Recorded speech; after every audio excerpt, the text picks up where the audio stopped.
புதுச்சேரியில் மறைந்த பிரபல ரவுடி தெஸ்தான் உறவினரை மிரட்டி பணம் பறிக்க முயற்சித்த தண்டனை கைதி ரவுடி மர்டர் மணிகண்டன் கூட்டாளிகள் 3 போலீசார் கைது செய்து ரூபாய் 1.70 லட்சம் பணத்தை பறிமுதல் செய்தனர். பணம் கேட்டு மிரட்டல் வழக்கில் மணிகண்டன் அவரது மனைவி பத்மாவதியும் சேர்க்கப்பட்டுள்ளனர். புதுச்சேரி ரெட்டியார்பாளையம் சப் இன்ஸ்பெக்டர்கள் கலையரசன், புனிதராஜ் தலைமையிலான போலீசார் நேற்று முன்தினம் மதியம் உழவர்கரை அரசு பள்ளி அருகே ரோந்து சென்றனர். அப்போது ரவுடி தெஸ்தான் உறவினரான விமல் வீட்டினருகே நின்றிருந்த பெண்களிடம் 3 வாலிபர்கள் சந்தேகத்திற்கு உரிய வகையில் பேசிக் கொண்டிருந்தனர். போலீசார் வருவதை பார்த்ததும் அங்கிருந்தவர்கள் தப்பியோடினர். போலீஸ் விசாரணையில் ரஞ்சித் குமார், பிரகாஷ், ஷெரீப், விக்கி, ஜெரால்ட், மோகன்ராஜ், பைரவா ஆகியோர் விமல் வீட்டில் பணம் கேட்டு மிரட்டியது தெரியவந்தது. போலீசார் நடத்திய தீவிர விசாரணையில் தெஸ்தான் உறவினரான விமல் ரியல் எஸ்டேட் உள்ளிட்ட தொழில் செய்கிறார்.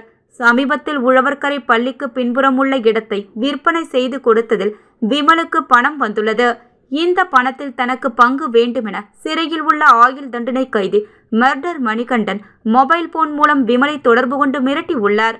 விமல் தன்னிடம் பணம் பெறவில்லை என கூறி கடந்த 1 மாதமாக வீட்டிற்கு வராமல் தலைமறைவாக இருந்து வந்தார். இதனால் தன்னுடைய ஆட்களை அனுப்பி பணம் பெற்று வருமாறு மணிகண்டன் கூறியுள்ளார். அதை ஏற்று விமல் வீட்டில் பணம் கேட்டு மிரட்டியது தெரியவந்தது.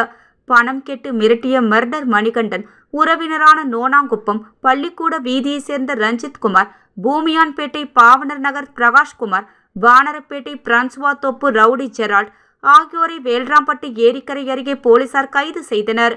மூவரிடமிருந்து ஒரு மோட்டார் சைக்கிள், தினசரி மாமூல் வசூலில் கிடைத்த ரூபாய் 1,70,000 பணத்தை பறிமுதல் செய்தனர்.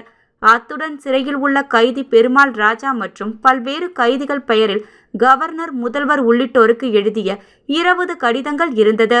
கைது செய்யப்பட்ட ரஞ்சித் குமார் அளித்த வாக்குமூலத்தின்படி மிரட்டி பணம் வசூல் செய்த வழக்கில் மர்டர் மணிகண்டன் மற்றும் அவரது மனைவியான திருபுவனை பத்மாவதியும் சேர்க்கப்பட்டுள்ளார்.